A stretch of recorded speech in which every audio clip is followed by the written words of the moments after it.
Channel पर YouTube पर आपके पाठ्यक्रम के गद्य का पहला पाठ बाद प्रताप नारायण मिश्र जी का लिखा हुआ निबंध आपको पढ़ा रहा था और उसमें का एक पैराग्राफ मैंने आपके सामने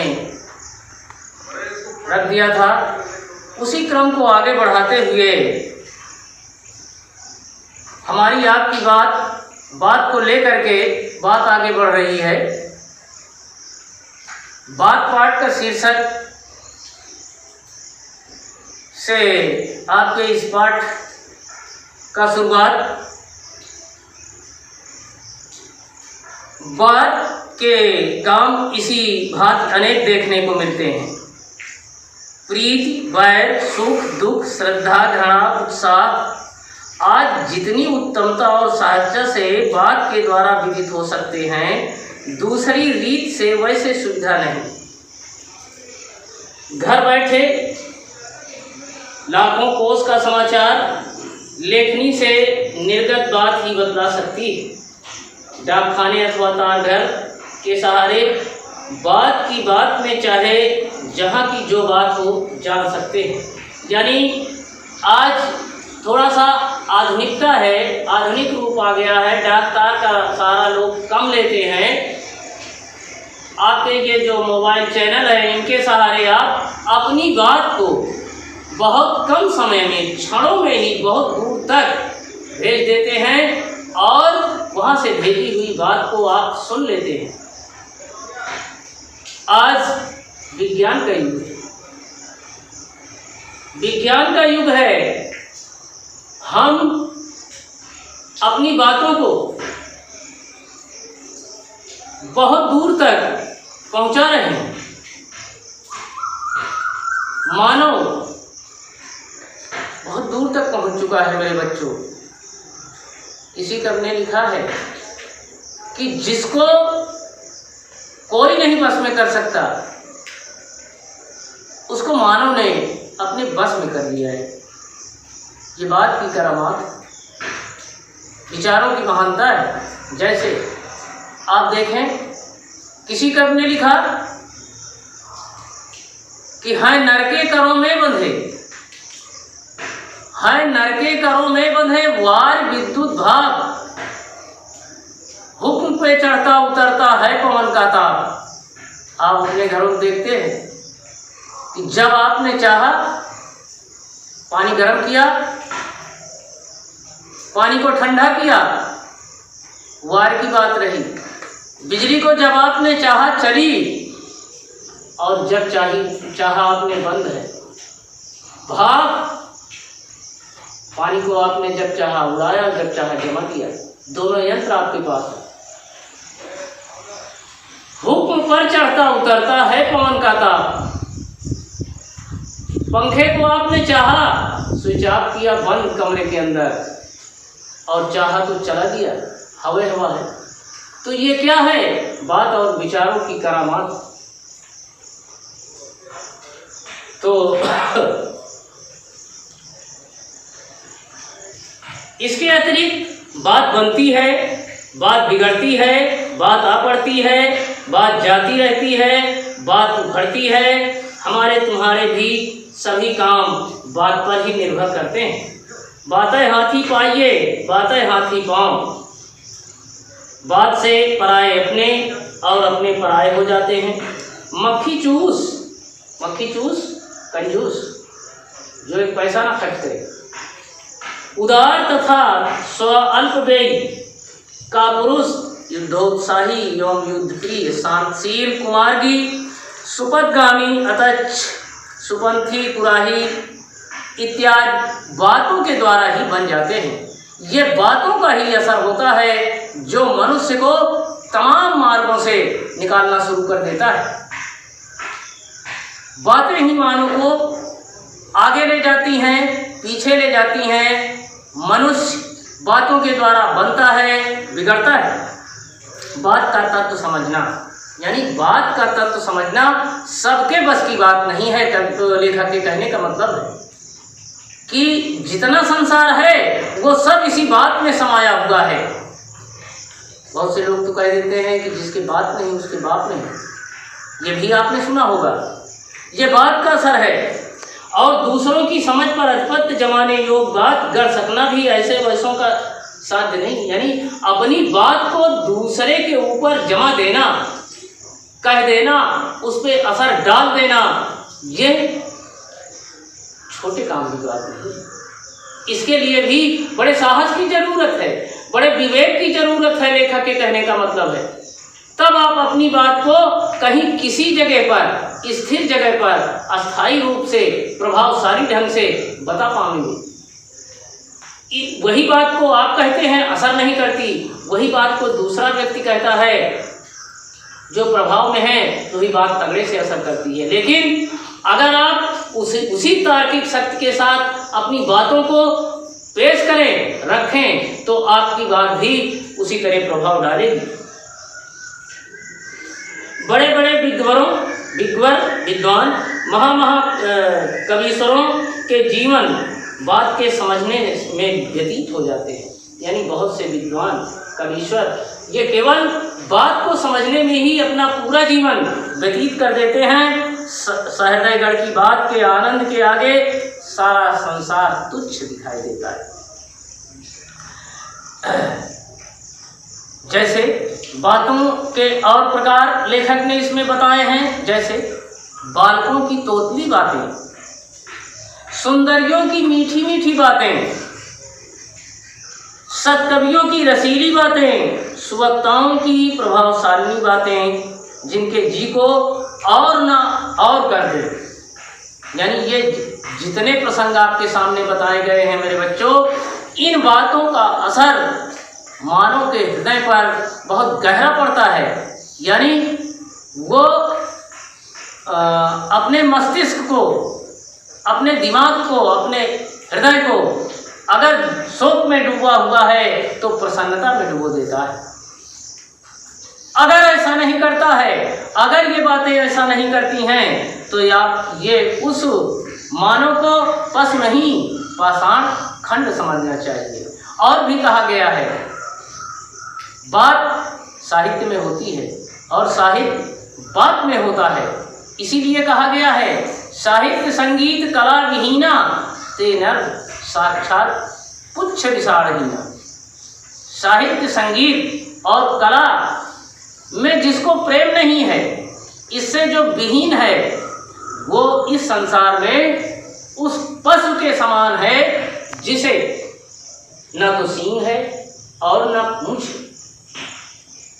लेखक मिश्रा जी यहाँ पर कहते हैं कि अगर ये बातें, इन लोगों की बातें उसको और का और न कर दें, तो उसे पशु की संज्ञा नहीं बल्कि पाषाण खंड की संज्ञा देनी चाहिए। क्योंकि कुत्ते बिल्ली आदि को तो विशेष समझ नहीं होती। आप जानते हैं कि कुत्ता बिल्ली आदि जैसे पशु हैं, इनको विशेष समझ नहीं होती, लेकिन ये भी आपकी मीठी मीठी बातों से, विचारवान, प्रभावशाली, प्रेममय बातों से आपके बस में हो जाते हैं। और मानो कैसा कि जो इन सब बातों से के प्रभाव पड़ने पर अपने को न बदल दे। जैसे इनको आप पुचकार के या पूसी पूसी इत्यादि कह दे तो भावार्थ समझ के ये यथा सामर्थ्य ये अपना प्रेम आपके साथ प्रदर्शित करने लगते हैं। अगर आपको इन जानवरों की, इन पशुओं की, जीवों के प्रेम की जरूरत हो, तो आप महादेवी वर्मा का एक लेख है गिल्लू, उसे आप पढ़ लीजिए। उसमें आपको सारे वन्य जीवों के स्नेह का वर्णन महादेवी वर्मा जी ने बड़े अच्छे ढंग से किया है और प्रैक्टिकल किया है, कहीं पढ़ा नहीं। जिस जानवर के बारे में, जिस जीव के बारे में उन्होंने लिखा है, उसको पाल के अपने घर में रखा है। वो चाहे गिलहरी रही हो, चाहे हिरन रहा हो, चाहे तोता रहा हो, ये सब। तो भावार्थ समझ के यथार्थ सामर्थ्य प्रदर्शन करने लगते हैं, परंतु फिर मनुष्य कैसा जिसके चित्त पर दूसरे के बात का असर न हो। आदमी मनुष्य बात के असर द्वारा ही अपने प्राणों को बचा लेता है और प्राणों को गंवा भी देता है, क्योंकि बात के हर वस्तु के हर पक्ष के दो रूप होते हैं। जैसे इसके पहले बताया जा चुका है कि अच्छी बातें, कड़वी बातें, मीठी बातें, रसीली बातें, ये सब हमारे आपके हृदय पटल पर प्रभाव डालने वाली बातें होती हैं। हमारे परम पूजनीय यारगण अपनी बात का इतना पक्ष रखते थे, यानी जो हमारे पुरखे थे, जिन्हें हम आप आर्य कहते हैं, पूर्वज थे, वो बात की महत्ता को सर्वप्रथम रखते थे, क्योंकि उनके बारे में ये कहा गया है, तुलसीदास ने रामचरितमानस में भी कहा है कि तन तिय तनय धाम धन धरणी, सत्य संग कह तन सम बरनी। तन शरीर, तन के माने शरीर, तीय मीन्स पत्नी दारा, तनय पुत्र, तन तिय तनय धाम धन धरणी, और राजमहल, धन धाम, पृथ्वी। ये सच्चाई के रास्ते पर चलते हुए अपनी बात को रखते हुए आर्यों ने छोड़ दिया था। इसका आर्य पूर्वजों ने हमारे छोड़ा था। आर्य में जैसे आप हरिश्चंद्र को लीजिए, उन्होंने धन धाम और पुत्र और पत्नी सबको छोड़ दिया था। कई जगह से उनकी परीक्षा हुई थी। ये आपको ये कहानी मालूम होगी, ये किसका असर था? विश्वामित्र की बात का असर था। विश्वामित्र से उनकी बात का असर था, जिसमें उन्होंने पुत्र को छोड़ा, पत्नी को छोड़ा, राजमहल छोड़ा, धन धाम सब छोड़ा और अपना स्वयं पौराणिक आख्यानों के अनुसार नीच के घर आवास किए रहे। आवास नहीं किए, उसकी सेवा की, उसके नौकर रहे। ये क्या है मेरे बच्चों? ये बात का असर है। बात की सत्यवादी हरिश्चंद्र को परेशान किया और सब कुछ ये छोड़ना पड़ा। तो बात को रखना थोड़ा काम नहीं है, छोटा काम नहीं है।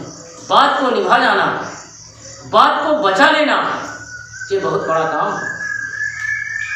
इसीलिए यहाँ पर लेखक ने सत्यवादी हरिश्चंद्र का उदाहरण दिया कि बात के ऊपर इन्होंने अपना सब कुछ छोड़ दिया। दूसरे महापुरुष, आदर्श पुरुष और एक तरह से पूरी सृष्टि को आदर्श के रूप में रखने वाले राम के परिवार की बात यहाँ पर आपके इसमें कही है कि प्राणन ते सुत अधिक है, सुतते अधिक प्राण, ते दशरथ दूनो तजे बचन न दीनो जान। ये मेरे बच्चों किसका असर था? उन्होंने कहा, जब ऐसी बात उनके सामने आ गई, कैकेयी ने अपने वरदान को, अपनी बात को उनके सामने रखा। यमक में बता रहा हूं आपको कि वर दो हमारे, वर दो हमारे राजा, वन जाए तुम्हारा रघुवर, वन जाए भरत राजा। ये जब आई बात किसके सामने? राजा दशरथ के सामने। बड़ी असमंजस भरी, विपत्ति भरी और तमाम अड़चनों से भरी बात कैकेयी ने राजा दशरथ के सामने रख दी। लेकिन उन्होंने कहा, उससे अपनी रानी से कहा और बताया अपने परिवार के बारे में, कुल के बारे में कि रघुकुल रीति सदा चल आई, प्राण जाए बर वचन न जाए। वचन, बात शब्द वहां भी आई है मेरे बच्चों। यही बात वहां भी आ रही है कि ये रघुकुल की ये परंपरा है, हमेशा से चली आ रही है कि प्राण तो जा सकते हैं लेकिन वचन नहीं जा सकता है। जो कुछ कहा है वही होगा। ये किसका असर है? ये बात निभाने का असर है, बात का असर है। इसीलिए दशरथ ने कहा कि प्राणन ते सुत अधिक हैं। कैसे कहा कि ये जो मेरे अंदर जीव है, प्राण है, इससे भी अधिक मेरे प्रिय राम हैं। सुत राम के लिए आया है। और सुतते अधिक प्राण, फिर कह रहे हैं कि वो प्रिय हैं, लेकिन ऐसा नहीं है। पुत्र से अधिक मुझे प्राण भी प्यारे हैं, प्राण भी मुझे प्रिय हैं। दोनों बात प्रिय हैं और दोनों बातें असमंजस से भरी हैं। लेकिन दशरथ को बात निभाना है। ते दशरथ दूनों तजे, यानी प्राण भी छोड़ दिया और पुत्र भी छोड़ दिया मेरे बच्चों, लेकिन वचन न दीन हो जान। ते दशरथ दूनों तजे वचन न दीन हो जान, लेकिन बात को अपने नहीं छोड़ा। बात जो कैकेयी को दिया उसको किया, पुत्र भी छोड़ दिया और प्राण भी छोड़ दिया। कवि के कहने का मतलब है कि बात को कह जाना मामूली, उसको करके दिखा देना, उस पे अडिग रहना, उस पे चलना साहसी, सूरवीर, कर्मठ और कर्तव्यनिष्ठ की बात है मेरे बच्चों। अगली बात की कर्म।